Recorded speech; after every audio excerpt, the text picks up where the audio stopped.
MDcast, na frequência da arte. E aí, ilustradores, sejam muito bem-vindos a mais um MDcast, o podcast da Modelo Design. Muito prazer, eu me chamo Thiago Bastos, professor, ilustrador, quadrinista, orientador e desenvolvedor do universo Anomalia. E hoje a gente vai fazer um podcast de entrevista, tá bom? Então eu vou pedir para os presentes se apresentarem. Beleza, pessoal, aqui é o Emílio da Modelo Design, sou professor ilustrador, muitas coisas parecidas com o Thiago, só que diferente, eu não faço anomalia. Outras anomalias eu faço, mas não o projeto Anomalia, né? Eu sou co-criador do projeto Corações de Nanquim. E hoje aqui não vem falar de mim, vamos falar do nosso entrevistado Luiz. Olá pessoal, tudo bom? Aqui é o Luiz, Tesouros Culinários, um prazer estar aqui mais uma vez, desta vez como um convidado especial. Beleza. Devidamente apresentado, antes de eu passar a bola pro Emílio, para você aí que tá começando a ouvir esse podcast ou tá vendo, você pode só ouvir, mas também, né, pode ver. Não esquece de acessar o trabalho do Luiz em mdcomics.com.br, seção Tesouros Culinários, assim como o meu projeto Anomalia, como o meu projeto do Emílio do Corações de Nanquim, tá bom? Ou de outros artistas e orientados do projeto, a seção de exposições online também, e também tem o site da Modelo Design, tá bom? Que se você estiver buscando um curso de desenho, tenho certeza que você vai achar alguma coisa para você. Links na descrição, tá certo?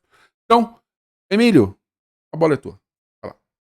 Beleza, Luiz, queremos saber mais sobre você e mais do que saber sobre o seu projeto, foi a sua jornada até o início do projeto, né? Muita gente não sabe, o Luiz não é brasileiro. Então começamos por aí. Maravilha, obrigado pela deixa assim, Emílio. Bom, eu sou importado, né? Eu sou gringo, mas... Pagou taxa? Como é que foi na alfândega? Pois é, o Bateu no taxado iceberg? vai acabar comigo. Eu vim sendo muambado nas costas de uma lhama, essa é a minha origem. Luiz Origens. É o Luiz Alhama. É por isso que eu preciso usar muito desodorante. Bom, brincadeiras à parte, bom, eu sou nativo do Peru, da cidade de Cusco. Uma terrinha um pouquinho mais pra cima da margem do mar, né? Mais ou menos o quê? Entre 5 a 7 mil pés. É muito alto. Da Nova Onda do Imperador. Isso, perfeito. Então, lá é gostoso, lá é quentinho, mas também é muito frio. Eu brinco dizendo que o calor não te queima, ele te torra. E o frio, ele te dá mordidas de frio. Então você fica em agonia ao mesmo tempo. Mas é muito gostoso. 880? Quase isso. Sem falar na baixa pressão atmosférica que te deixa uma dor de cabeça quando você viaja de turista. E a falta de ar que te deixa como um asmático terrível. É quase uma experiência extraterrestre. Bem isso. Contatos de 7º grau. Eu tenho vontade de ir pro Peru, mas essas coisas me deixam meio apreensivo. Não se preocupe. O máximo que pode acontecer é você... Empacotar. Exatamente. Mas deixemos de loucuras de lado. Bom, minha língua materna é espanhol, né? É o perueiro. Eu tenho uma peru. Olá, que tal? Como é que fala? Kamehameha. Onda Vital? Não, isso é só em espanhol da Espanha. E um dia também já foi onda glacial, mas isso a gente vai deixar para outro podcast. É verdade. E, bom, com 4 para 5 anos eu me mudei aqui no Brasil, sempre em São Paulo, no caso, com os meus pais. A gente se mudou pra cá, não conhecia ninguém, era aquela coisa de buscando novas oportunidades, buscando conhecimento, né? Diria o ET Bilu. E foi muito difícil no começo. A minha irmã já tinha nascido aqui, então estávamos em 4 pessoas, sem tio, sem primo, sem mãe, sem, né? No caso, mãe da minha mãe, mãe do meu pai, pra poder ajudar a gente. Foi muito complicado conseguir criar o nosso espacinho, criar confiança, né? Aquela coisa de pais coruja, de proteger o máximo possível os seus. E isso se refletiu bastante, não só comigo, nem com a minha irmã, mas poder ter relações, laços afetivos, assim, com amigos, com vizinhos, levou bastante tempo. Felizmente isso foi possível, né. Eh, mas, ah, fez com que a gente também migrasse um pouco mais pra cá, mais pra lá, mudar de bairro, mudar de casa. E meus pais também conseguindo emprego aqui como médico a minha mãe, advogado meu pai. Foi muito corrido. Quando vocês vieram pra cá, já foi direto pra São Paulo, no caso? Sim, sim, sim. São Paulo, em Pinheiros, no caso. Pinheiros. Já direto pra região de Pinheiros, então, tá. Isso. Pinheiros ali, pessoal, bairro de Pinheiros aqui, para o pessoal ter uma noção, próximo, é onde tem o Hospital das Clínicas, né? A famosa rua ali dos instrumentos ali, dos teclados, guitarras, Teodoro dos violões, Sampaio. que é a Teodoro A Sampaio. Rebouças, que é famosa por ter o Rebouças. congestionamento maior do mundo. Ali tem o Instituto Tomiotaki. Então, só Uhum. para todo mundo se situar ali, mas pode continuar. Claro. E, bom, subindo e descendo pela Cardeal Verde, indo pra antiga falecida FENAC, pela Calunga. Eu adorava passear pelos sebos, o que ajudou bastante a me interessar bastante por quadrinhos desde cedo. Pô, dos sebos, era muito bom. Muito bom, E aí, maravilhoso. curtia sebo. Fala aí. Nos anos 90 foi ótimo, excelente. Muito bom. Saia da escola, comia alguma coisa e passava ali pelos sebos. Pegar as famosas esfirras de 20 centavos, 15 centavos, 10 centavos. Uhum. Era excelente. Ficar na praça Benedito Calixto. Calixto, isso, que também era muito bom. Antes tinha muito mais verde perto da gente. Não tinha que ir até o Parque Ibirapuera ou... Não conheço as coisas, não conheço as coisas. Não sou formado nisso. Mas... bom, tivemos experiências muito boas nessa época. Então eu cresci com bastantes referências de ir em cada banca de jornal na esquina atrás de uma edição da Turma da Mônica, de um Homem-Aranha que tava saindo, ver o lançamento do PlayStation 2, do GameCube, foi muito Uma bacana. época boa, né? Os gráficos não eram o principal, era realmente o enredo, os personagens, então... Foi outra época, simplesmente assim. E isso me deu uma luz pro que eu queria fazer. Eu lembro que um dos primeiros animes mais sérios mesmo que eu tive contato foi... E que eu realmente tenho lucidez disso, foi o Fullmetal. Até que O primeiro foi... Fullmetal Alchemist? O primeiro, não o Brotherhood. É verdade, eu lembro. Realmente era dessa época, assim. PlayStation Porque 2, nem tinha 3 ainda, era 2 mesmo. o Dragon Ball era muito fantasia e aventura, não tinha tanto um trama mais enraizado, mais sério.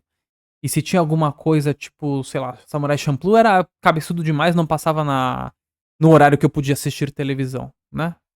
Mas já me tinha colocado essa ideia de, pô, o que eu quero fazer na minha vida, que a princípio era trabalhar com robozinhos, né? Minha primeira opção foi, na verdade, engenharia elétrica ou mecânica, no caso. Não exatamente trabalhar com ilustração. Mas, infelizmente, a vida é muito complicada, muitas coisas aconteceram e acabei tendo essa guinada na minha vida. Isso já com 25, 26 anos.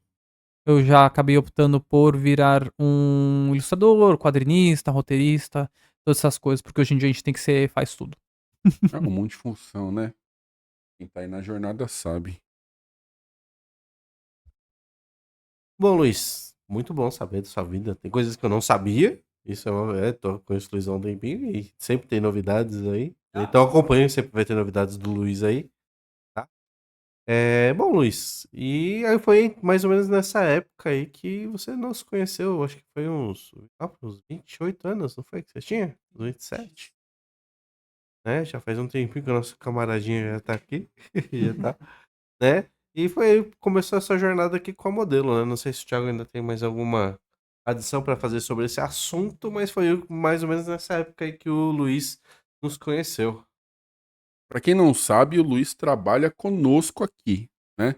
Ele é responsável pelo nosso espaço de games, o MD Store. Uhum. O Luiz, ele também é professor aqui na escola.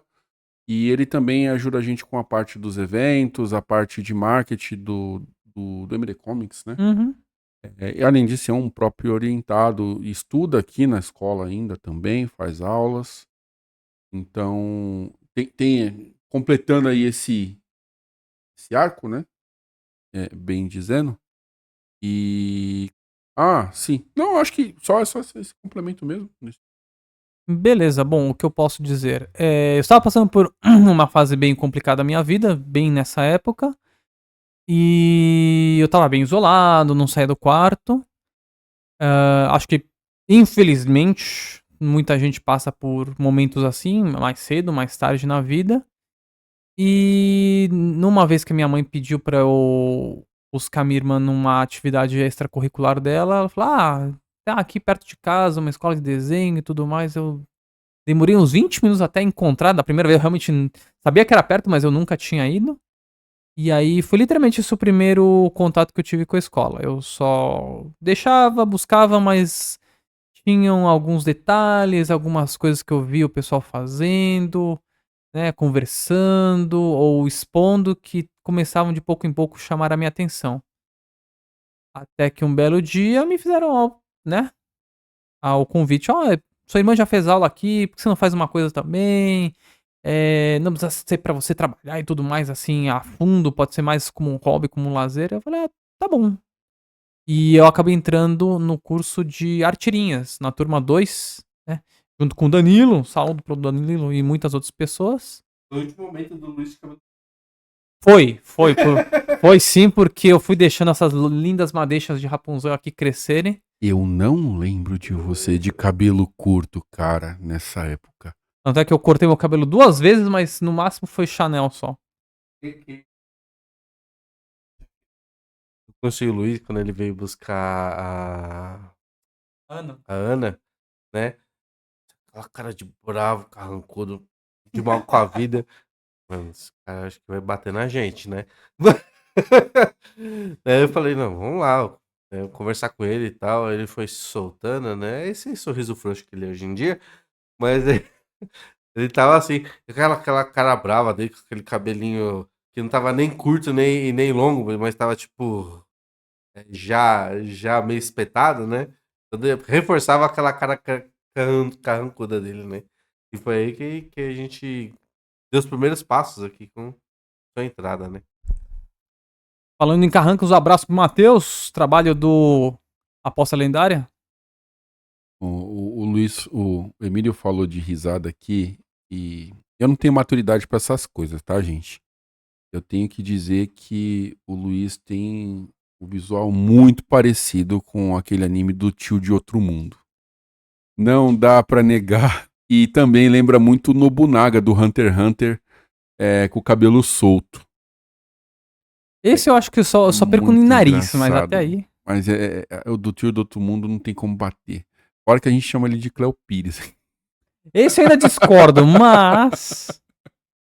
Mas enfim, brincadeiras à parte, continua, Luiz. Bom, eu acabei fazendo um projeto chamado Office Buddies, que consistem em vários objetos animados de escritório, como folhas, clipes de papel, tesouras, pote de nanquim. Luiz, agora vamos falar um pouquinho dos projetos, né? Uhum, Quais foram os projetos que você passou por aqui, né? E hoje qual que é o seu projeto principal? certo. Bom, eu já tive 3 projetos que eu dei um certo andamento, sendo que um foi concluído, o outro foi engavetado no momento, foi colocado de base na geladeira, e o outro é o meu projeto carro-chefe. A começar pelo Office Buddies, que são objetos de escritório, né? Folhas de papel, clips, tesouras, pote de nanquim, estilete, por aí vai. Vivendo mil aventuras em tirinhas de 3 quadros. Divertido, simples, bobinho, mas me ajudou a ter a base, uma ideia de como montar personagens, uma história consistente, começo, meio e fim. Certo? Vocês ainda podem conferir essas histórias. O segundo projeto, que foi muito ambicioso, mas infelizmente acabou ficando um pouco de lado no momento, foi o Tiros de Sangue, que contava a história de um garoto que perdia a família numa trágica epopeia num ambiente do Velho Oeste, né? Com hordas de zumbis também, e formigas gigantes e outras coisas assim. Levemente inspirado em Hunter x Hunter. Mas atualmente o projeto que eu estou trabalhando é o Tesouros Culinários, certo? Que tem inclusive meu mascote, eu tenho um projeto de jogos e várias outras coisas. É o meu maior e melhor projeto hoje em dia. E lembrando que a produção do Luiz, do Tesouros, é um game de cartas, né? Tá em produção, tá em desenvolvimento e ele também tem um outro, né? Você vai falar um pouquinho mais depois. Bom, Luiz, queria saber dentro desse projeto do Tesouros Culinários, né, de como foi a primeiro, pô, sua inspiração, né? Por que que vocês optou por esse projeto e quais foram os seus primeiros passos, né? E também já me falar também, aproveitar e falar um pouquinho do desenvolvimento do character design do tanto seu quanto do personagem que a gente tá vendo aqui, que eu vou deixar o Luiz apresentar. Beleza, então, pessoal. As origens. Eu sempre gostei de comidas típicas de várias regiões, sejam países, sejam cidades, sejam vilas, o que for. Eu acho que elas conectam muito bem a gente, seja para comemorar um aniversário, um ano novo, uma celebração específica, como por exemplo a Páscoa que acabou de passar pra gente, né? Na altura que o vídeo vai ser lançado. Elas enchem a gente, não só nossa barriga, mas o nosso coração, nossa alma, nossa mente, o que for. Pelo menos na minha visão, né? E por isso eu quis trabalhar justamente com esse tema. No caso, o meu personagem é inspirado justamente em mim, é uma caricatura autoral, quase uma autobiografia. Em que eu e meu fiel escudeiro, o Biquinho, um passarinho que é uma mistura de várias outras aves, mas que tem como base o símbolo da minha cidade, para quem não sabia, Hum, que é o Galito de las Rocas, mais traduzido como o Galo das Montanhas, em um português. É, Viajamos pela América Latina, em primeiro momento aqui no Brasil mesmo, caçando receitas de comidas, de bebidas, formas de preparo.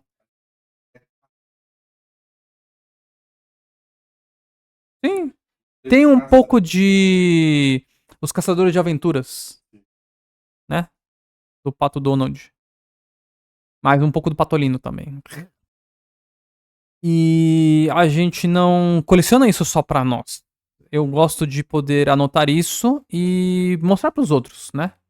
Olha como é legal comer um pão de queijo que seja feito realmente em Minas Gerais, ou passar no Rio Grande do Sul e pegar um mate bem gostoso, um chimarrão, viajar lá pra Bahia e pegar um acarajé, mesmo que não seja picante. Poder mostrar um pouco de cada região, o que ela tem pra oferecer. Principalmente a comida, mas a cultura como um todo também, né? Um pouquinho da dança, de festividades em si. Ana. E por que biquinho? Bom, biquinho porque ele é bem bicudo, ele é bem quente na forma dele ser, ele é a maneira que eu consegui expressar num desenho da um pouco da minha infância, né, de quando você é pequeno, você é meio desbocado, você é meio vente quente, você fala mais do que deve às vezes, ele parece uma pimentinha, por isso também as cores mais quentes na concepção dele. E porque ele também é livre. Ele não está apegado a alguma coisa. Ele é livre pra fazer o que ele quiser. Ele sai voando por aí, fugindo de uma panela.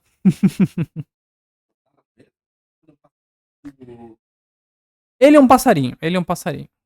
Mas eu não posso dar certos spoilers do que ele também é. Mas ele é um passarinho. Ele é um passarinho. Passarinho pequenininho, como se fosse um papagaio de pirata.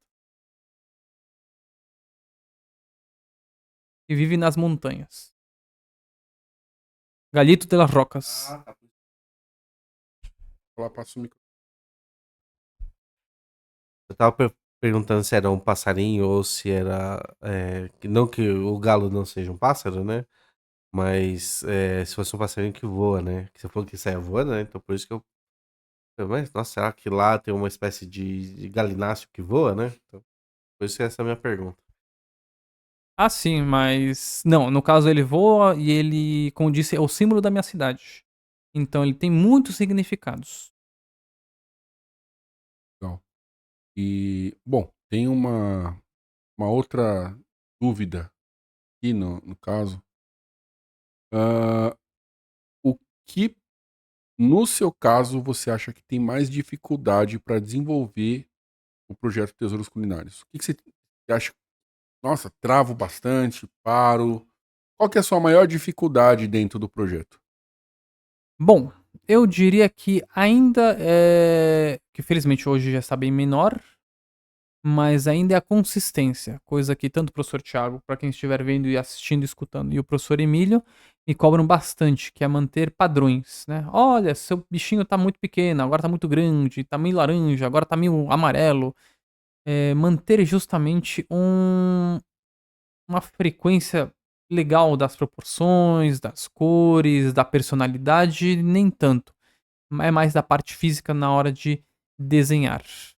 Às vezes também o traço fica muito grosso, às vezes fica sem linhas, mas quando eu exagero demais nessa minha liberdade de concepção, fica de estranho. O leitor acaba não relacionando o meu personagem, né? Ah, será que é ele mesmo? Será que não virou outro bicho? Será que não é outro personagem? Será que não é outra figura? Ou é uma dimensão alternativa do multiverso?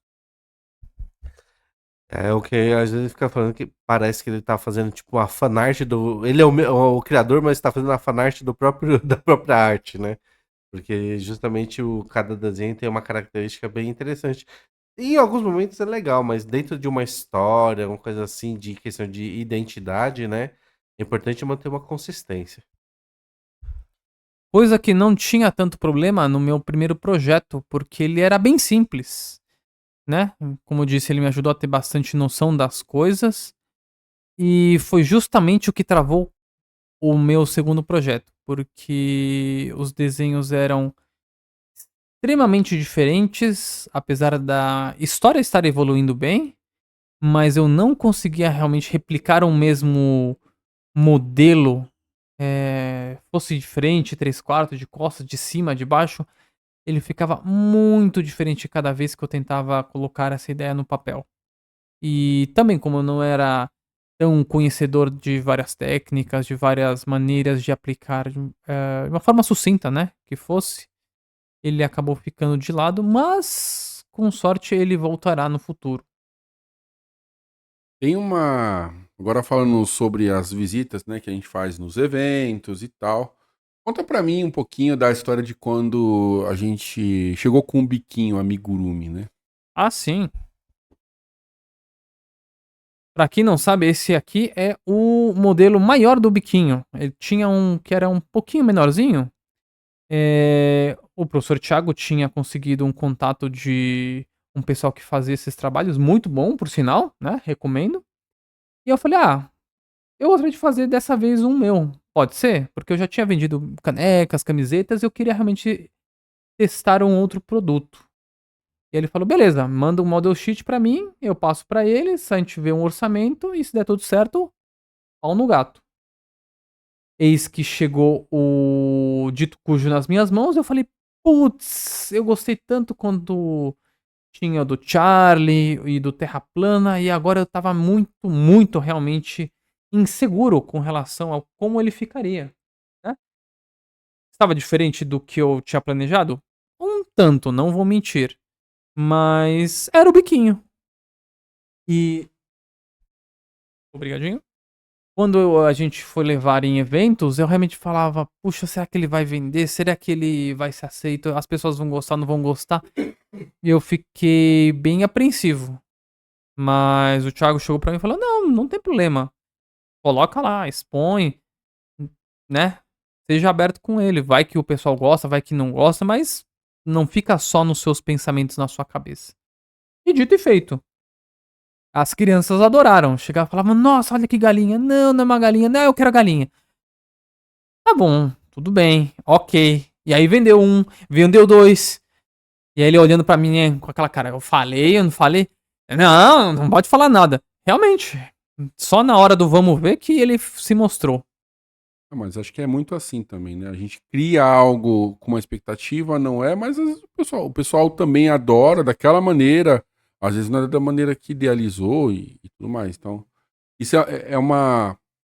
Fica como o benefício da dúvida para você que às vezes Uhum. faz uma arte, um desenho. Ah, mas não ficou bom o suficiente. Também, se você quer apresentar isso para o público, deixa o público falar, deixa o Sim. público mostrar o que achou, né? Não seja reticente aí, não seja resistente, né? Dentro do formato. A única coisa que eu posso levantar é que eu queria contar a história dele pros meus clientes, mas falavam, não, obrigado. E ele veio embora. Ah, não, tem cliente que acontece isso mesmo. Não, eu Cliente só que gostei, pronto. gostou pelos motivos dele vai embora. Tem outros que acaba adquirindo porque, né, gosta do projeto. Então, tá sempre acontecendo, né? Mas, Emílio, se quiser. Essa é uma situação muito parecida que você contou uma vez, né? Que você ganhou um boneco, acho que era dos Dragon Ball, ou uma fita que era Dragon Ball, você nem sabia que era Dragon Ball, né?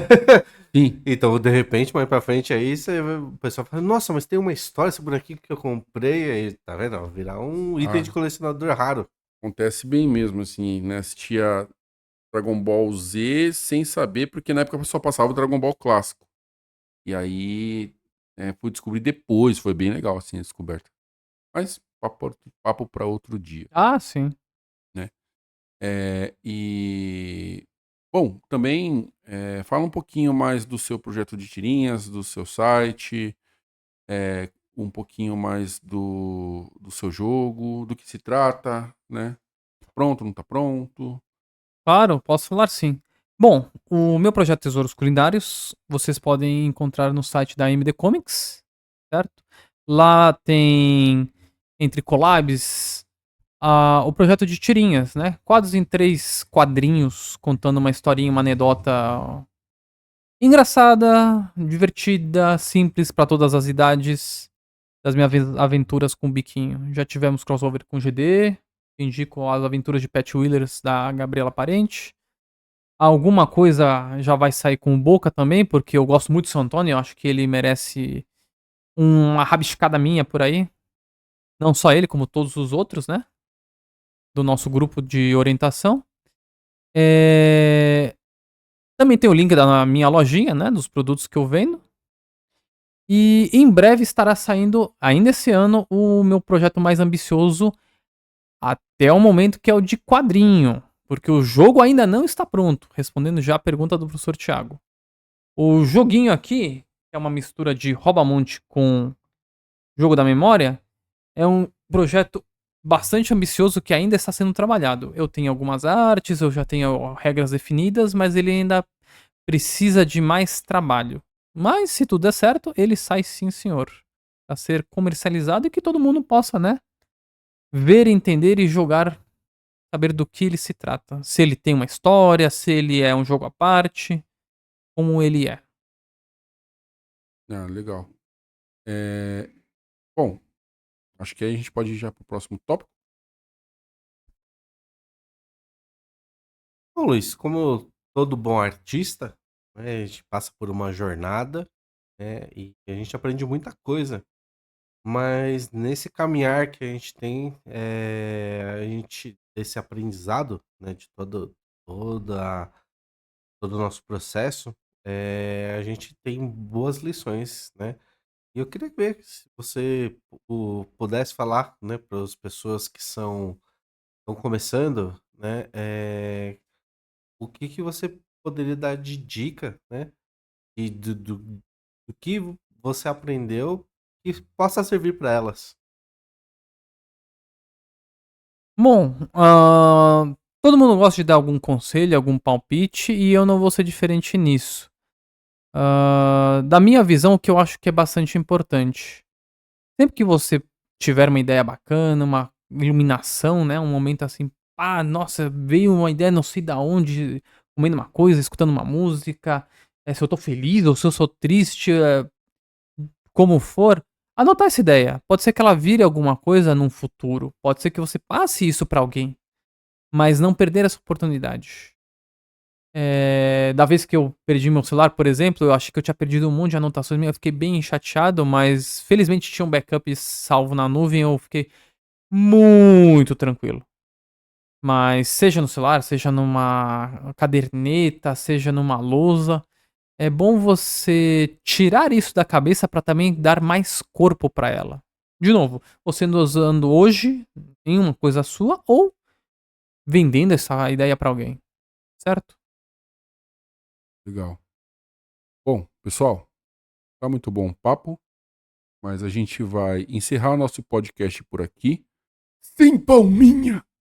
Por favor, não esqueça, então, de compartilhar com aquele seu amigo que está começando um projeto de quadrinhos, com aquele que está fazendo ilustrações aí para as redes sociais, quem está criando um canalzinho aí também. Não esqueça de acessar o mdcomics.com.br, visitar os projetos, são projetos, né, Autorais. originais, autorais, nacionais. Ou não, né? Participe, né? Participe da galeria do MD News. Tá sempre rolando temas novos. Recentemente teve do Carnaval, né? A gente também postou uma galeria aí de Páscoa, né? Siga o canal do Roleplay, nosso canal de games. O Luiz também tá ali criando conteúdo pra gente, porque ele também gosta muito de jogos, Magic e tudo mais. Visite aí também as nossas páginas referentes ao evento que teve, né, também agora no começo do ano, em que o Luiz também publicou o artbook dele, tá bom? Que é o Indie Publisher Solo, né? E quem sabe você também não possa estar aqui nessa mesa conversando, batendo um papo com a gente, tá bom? É isso aí. E é isso aí, galera. Eu me despeço por aqui. Desenhe bastante, rabisque, né? Não exagere na hora de usar borracha. Faça desenhos à caneta. E é isso. Bom, pessoal, ficamos por aqui, né? Emílio se despedindo, então desenhe bastante, curta bastante, seja feliz. Valeu. Tchau, tchau.